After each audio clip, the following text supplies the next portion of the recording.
Good afternoon and welcome, everyone. I'm Parvin Moyne, and on behalf of the VOLS board and on behalf of Akin Gump as an event co-chair, we welcome you.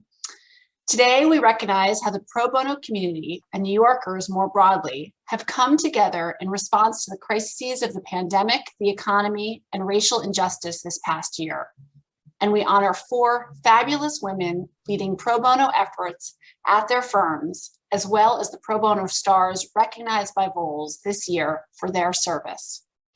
Karen, today's event theme of New York Together, speaks not only to our actions today, but also to the history of how New Yorkers have united to face many crises across generations.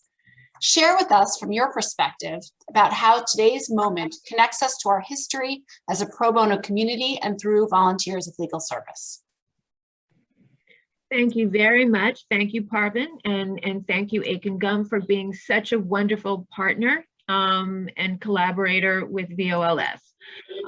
As many of you may know, VOLS was born in the 1980s out of a crisis where legal aid was just simply reduced to virtually nothing, and VOLS came together as a result of a collaboration between the New York City Bar Association and large law firms in New York City, who joined to fill the void that was created.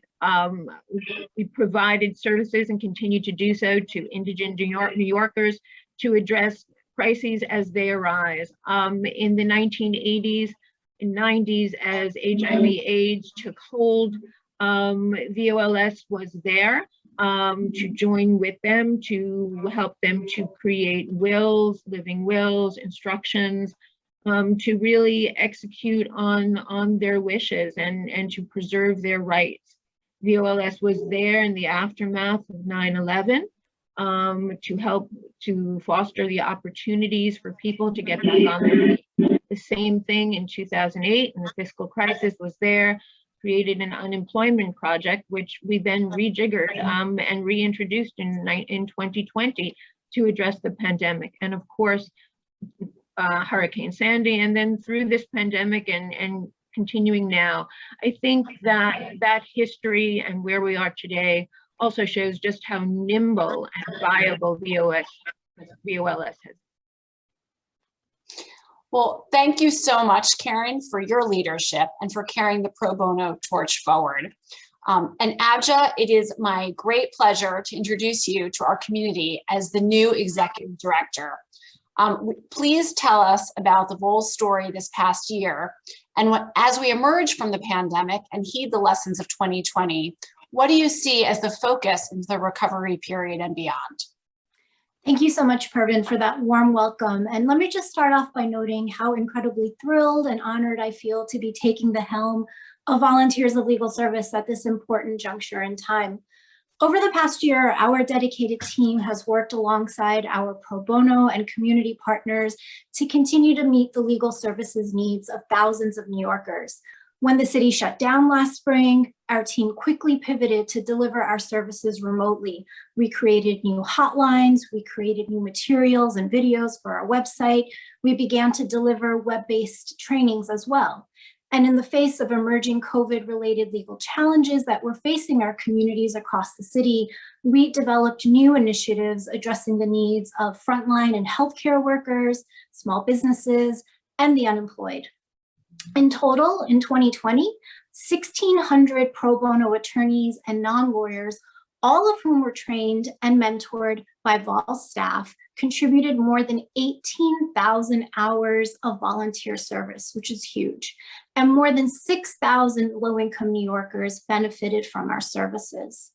And I think these numbers are just such a true testament to all of the incredible work and the impact that we can have when our staff attorneys, pro bono attorneys, and community partners come together.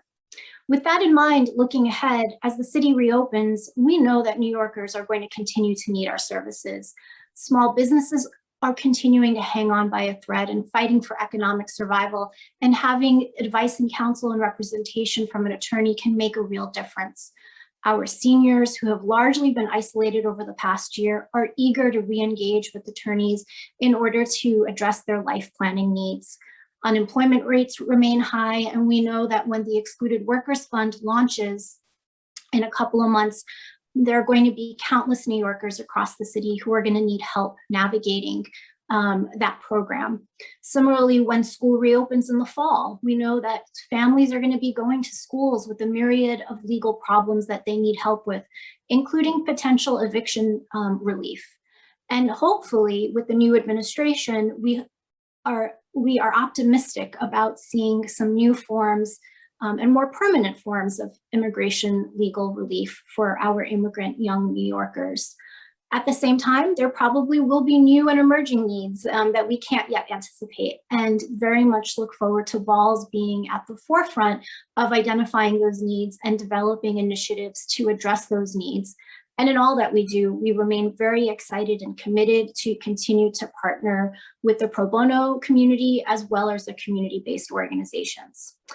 And so on that note, I'm excited to introduce our program this afternoon, honoring and recognizing pro bono leadership over the past year.